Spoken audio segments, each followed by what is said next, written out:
is Jessica. I am a Therapeutic Recreation student in Toronto, Ontario, Canada, and welcome to Therapeutic Recreation Corner. Therapeutic Recreation Corner is going to be a series of videos that cover all of the basics of recreational therapy. So if you are someone who's interested in probably studying it or working in the field, or you've just come across the term and you don't know what it means, then you've come to the right place. Today, we're going to cover the basics, so things like the definition, what is the purpose, who do we help as recreational therapists, what's our education background, what is the process behind what we do as recreational therapists. We will cover all of that. We will also look into certain settings that you can find us in and certain populations that we also work with. So if any of that is of interest to you, then keep watching. So let's get into some therapeutic recreation definitions. Here I have pulled a couple from around the web. I have one from the American Therapeutic Recreation Association, one from a textbook called Therapeutic Recreation Leadership and Programming, one from the National Council of Therapeutic Recreation Certification, and one from my provincial association called Therapeutic Recreation Ontario. As you can see, these definitions can be quite long, quite wordy, quite intimidating. They're all really great definitions, and I really encourage you to come back and pause this page and give it a good look at probably the end of the video when you have a better idea of the basics of therapeutic recreation. For our purposes, we are going to be looking at 4 common themes that you will come across in all definitions of therapeutic recreation, and we are going to explore these 4 in detail and see exactly what therapeutic recreation is about. So, recreational therapy, therapeutic recreation, recreation therapy, TR, these all mean the same things. They can be used interchangeably, but there's no difference between these terms. So you'll see in different settings, therapeutic recreationists are called different things. Sometimes they're called recreationists. Sometimes they're called therapeutic recreationists. Sometimes they're called recreation assistants. It really just depends on the setting and maybe even the experience level of the person conducting the recreational therapy. The first common theme in all therapeutic recreation definitions is that it is the purposeful use of recreational activities. So purposeful, what do we really mean by that, right? So in recreational therapy, the first thing we do with any client is conduct an assessment. An assessment is basically what it sounds like. It's a little interview / test to sort of get to know their functional abilities, their likes and dislikes, any sort of preferences in terms of recreational activity, any sort of family history, health history that we need to know about, cultural details as well. We consider pretty much everything around the person, their personality, and we put together our interventions using this type of information. So we're never assigning a certain activity to someone based off of no information at all or what's available within the setting. We're always looking to customize interventions for each individual so that we have effective programming and we put someone in programs that they will like. So the second most common theme across all therapeutic recreation definitions is the enhancement of functioning through recreation participation. So what we mean by this is that when we come up with an intervention for a certain individual client, their participation is meant at improving their functioning. When we say functioning, that's a pretty broad umbrella term, but we are talking about 4 domains of health. So we are talking about the physical, which I think most people would think about immediately, but we're also thinking about their social well-being, their cognitive well-being, and their emotional or psychological well-being. So our interventions, our recreational interventions, are really aimed at improving functioning in all of these different areas. It might focus on one or two to begin with, but the idea is that improving in any one area can affect others as well. Just to give you a better idea of TR in action when we're talking about the different domains and recreation specifically, here I have a couple examples of different activities for different domains, different settings, and different populations. So for the physical, something like wheelchair basketball for youth with disabilities in a specialized recreational setting would be an example of the physical domain. Although, as we'll go through them, you can also think of why wheelchair basketball, being a team based sport, might also have social benefits as well. For the social, we have a summertime barbecue with entertainment and an adult day center. So, an opportunity for members of the center to lounge and get to know each other in a setting that is welcoming and very social. For our emotional psychological example, we have mindfulness and meditation workshops within a substance abuse rehab setting. So, this would work on finding purpose and inner peace. So, this is all part of the emotional, psychological, spiritual domains. Things like religious activities as well would also fall into this category. For the cognitive, we have a board game night at a long-term care facility. So board games, even something like bingo would count. But board games like Rummy Cube, like chess, like checkers, things like that really sort of exercise that cognitive domain and maintain certain thinking skills and sort of executive functioning in that area. So that's really beneficial as well.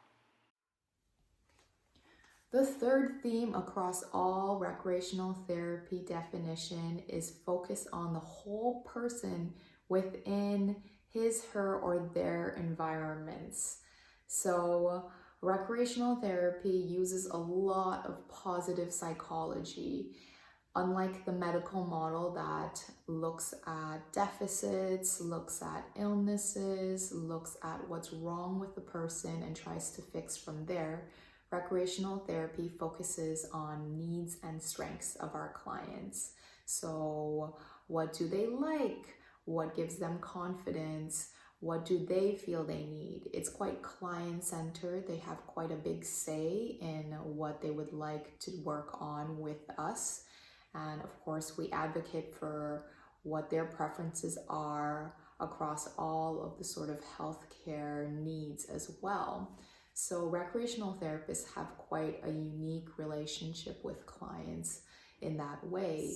We also recognize that the environment plays a huge role as well. So how can we allow them to thrive in their daily lives? Are they in a hospital setting? Are they in an adult day center setting? Are they at home with their families? What sort of resources can we give? What sort of education and life skills can we incorporate into our interventions for these individuals that will allow them to thrive in their environment holistically? So the fourth and final common theme across TR definitions is a focus on improvements in long-term health, wellness, and quality of life as core concerns. So what do we mean by this? When we set goals for our clients, we are not only setting short-term goals, but we're also setting long-term goals. We want to allow them to thrive, whatever their health status, their condition, whatever that is within their environments. And we're very focused on making this more of a long-term goal for them. So when we look at them, look at their daily lives, look at their well-being, we look at improving things like confidence, like competence in everyday life, like independence is a big one as well. So we're not just addressing strength and functioning in a certain area, we are definitely looking at the holistic health and well-being and how an individual moves through their everyday life, even after our time with them is done. Most rec therapists have their own personal definitions that they use to drive them every day within the work that they do. So let's get into some of the other details about recreational therapy. So let's discuss some populations and settings that you'll typically find recreational therapists at. Population-wise, we work a lot with the geriatric population, we work a lot in the mental health sector, we work within the communities, we work with specialized populations like learning disabilities, developmental disabilities, and different age groups. So you'll find us in a lot of different settings across these populations. A more obvious sort of population is in hospitals for sure. You'll also find us working on rehabilitation. You'll find us working in community centers, nursing homes, retirement homes, day centers that are for specialized populations. You can find rec therapists in pretty much any of these settings, working with any of these populations. So what about education? What sort of education do you need to become a recreational therapist? So you can go to the diploma route, which is the Recreation and Leisure Diploma. It's a 2-year program at a college. Or you can go the degree route, which is a 4-year bachelor's degree in therapeutic recreation and usually incorporates quite a bit of field work and placements in different healthcare settings to achieve that degree. On top of having one degree or diploma, recreational therapists might also have a certification, which is usually region-based. In Ontario, where I am, we have Therapeutic Recreation Ontario, and their certification is called the ARTRO. And for these certifications, we need to have a certain number of hours.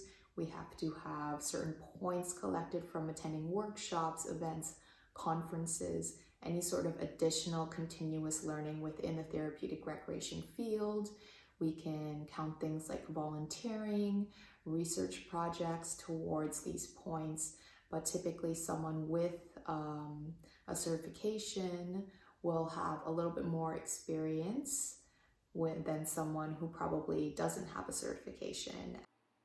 Another certification definitely worth mentioning is the CTRS, which is the Certified Therapeutic Recreation Specialist certification.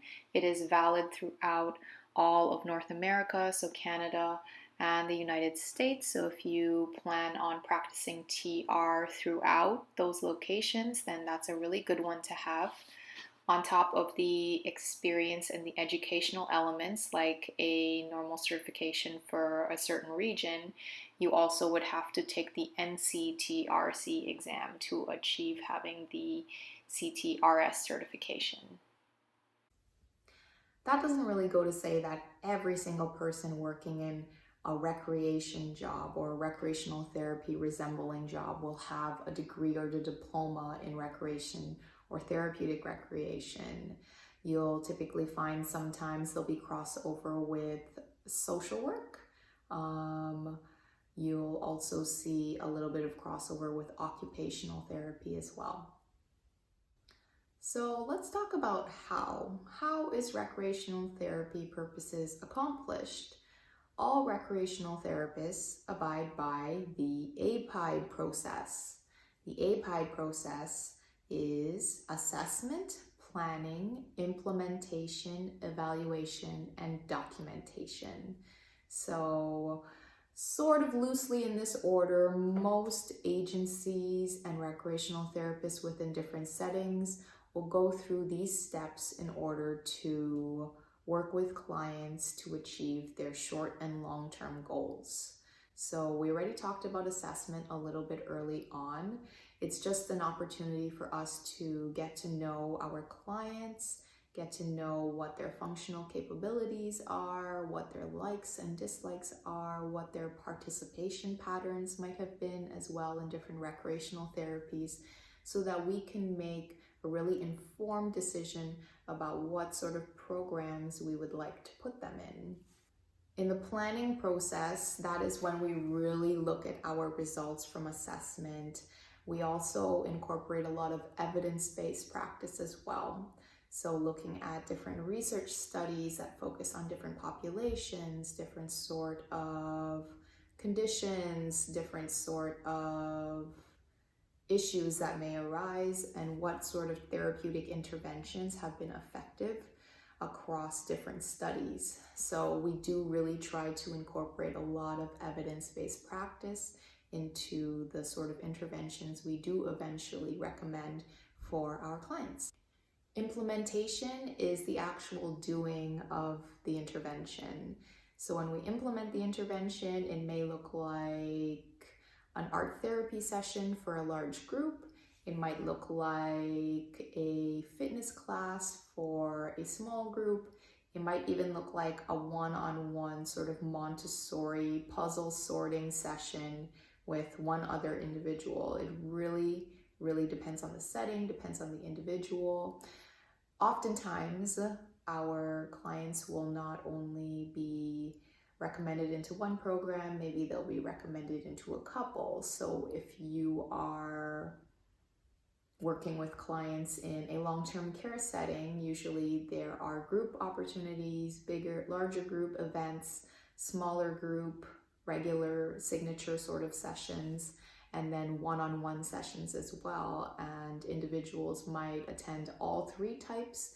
They might attend one. It really depends on them and their readiness and their participation patterns and their motivation, even on the day of when the event is actually happening. Nothing is mandatory for any of the clients. They really have a large say in whether or not they are going to participate in these programs, if they're passionate about these programs. It is a collaborative process. So implementation is a big trial and error sort of thing most of the time with clients, and we do really try to get to know them throughout every stage of the APIDE process in that sense. Evaluation. Evaluation is actually a huge deal when it comes to recreational therapy, because there's no sense in planning and implementing interventions with clients and not sort of exploring and getting any feedback on whether it was effective for their short-term and their long-term goals. So we always are very retrospective. We're always looking back and seeing what we could have done differently, if it was suitable, if it was appropriate, if it actually brings about the sort of benefits that we expected, if it brings about other benefits that we did not expect. These are all things that we're always noting down, we're always reevaluating, and we're incorporating even into our notes for our next intervention with that person as well. Documentation. Documentation, as boring as it sounds, is quite an important part of the APIDE process. Documentation allows recreational therapists to really record every sort of progress note with our clients in order to have a record of how they're doing, how they're feeling, their sort of patterns of behavior, what has helped, what hasn't helped them. And it's also important for us within our organizations and agencies to be able to show and share the information that we are gathering as recreational therapists with the interdisciplinary teams. Documentation can also affect things like budgeting. If a certain program has shown that it's been really beneficial to a certain group of seniors, maybe more of the annual budget will be allotted to supplies to continue those types of programs. Whereas if we're seeing that a certain program is poorly attended and people aren't engaging as well within their documentation for that event, then maybe that program will be evolved or scrapped for something else that might work better. So documentation and evaluation allows us to continually improve upon our services and get to know our clients better and really create interventions that will stick and will be truly beneficial for them and their health and their well-being and their quality of life. So no doubt that was a lot of information about recreational therapy. Some of it got a bit technical, but I will definitely go into more detail about certain elements of recreational therapy in future videos. My name is Jessica. I hope you enjoyed the learning. If there are any questions or concerns, I'd like to hear about it below.